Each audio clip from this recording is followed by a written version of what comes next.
مسئلہ یہ ہے کہ جب کوئی حاجی حج سے واپس اپنے گھر لوٹتا ہے تو کیا گھر لوٹنے تک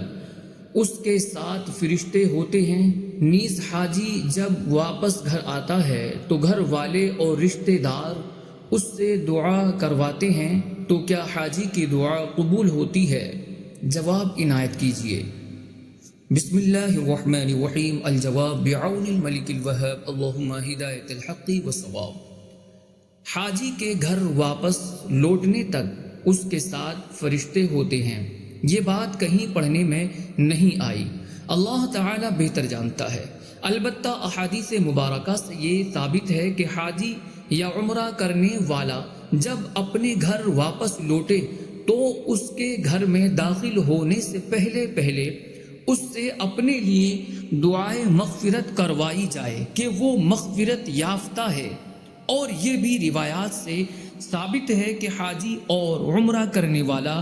واپس اپنے گھر پہنچنے تک مستجاب الدعوات رہتا ہے، یعنی اس کی دعائیں قبول ہوتی ہیں۔ لہذا حاجی اور عمرہ کرنے والے کے گھر واپس ہونے سے پہلے کی جانے والی دعائیں تو بحکم حدیث قبول ہیں، اور گھر واپسی کے بعد بھی اگر ان سے دعا کروائی جائیں تو اچھی بات ہے، اور اللہ کی رحمت چاہے تو وہ دعائیں بھی قبول فرمائے کہ اس کی رحمت بہت وسیع ہے اور اس کے فضل کو کوئی روکنے والا نہیں۔ چنانچہ مسند احمد کی حدیث پاک ہے، سیدنا عبداللہ بن عمر رضی اللہ تعالی عنہما سے مروی ہے کہ رسول اللہ صلی اللہ علیہ وآلہ وسلم نے فرمایا، جب تو حاجی سے ملے تو اس کو سلام کر اور اس سے مصافحہ کر، اور اس کے گھر میں داخل ہونے سے پہلے اپنی مغفرت کی دعا کے لیے کہہ، کیونکہ وہ بخشا ہوا ہے۔ اس حدیث پاک کی شرح میں مفتی احمد یار خان نعیمی رحمت اللہ علیہ مرآت المناجیح میں ارشاد فرماتے ہیں، مراد وہ ہے جو حج کر کے واپس وطن آیا، عمرہ یا زیارت مدینہ منورہ کرنے والا، غازی، طالب علم بھی اسی حکم میں ہیں۔ ان سب سے دعا کرانا چاہیے، یعنی کوشش کرو کہ تم ہی سلام و مصافحہ کی ابتدا کرو۔ اگر حاجی غریب ہے اور تم امیر تو اس سے سلام و مصافحہ کرنے میں اپنی توہین محسوس نہ کرو، اور ابھی اس نے کوئی گناہ نہیں کیا ہے کہ گھر میں نہیں پہنچا ہے، سفر ختم نہیں کیا ہے، معلوم ہوا کہ حاجی کے آتے جاتے ہوئے راستے کے گناہ بھی معاف ہیں، گھر میں آ کر گناہ شروع ہوں گے، یہ بھی معلوم ہوا کہ مغفور لوگوں سے دعا کرانی چاہیے، لہٰذا اولیاء اللہ اور چھوٹے بچوں سے دعا کرانی چاہیے۔ شعب الایمان کی حدیث پاک ہے، حضرت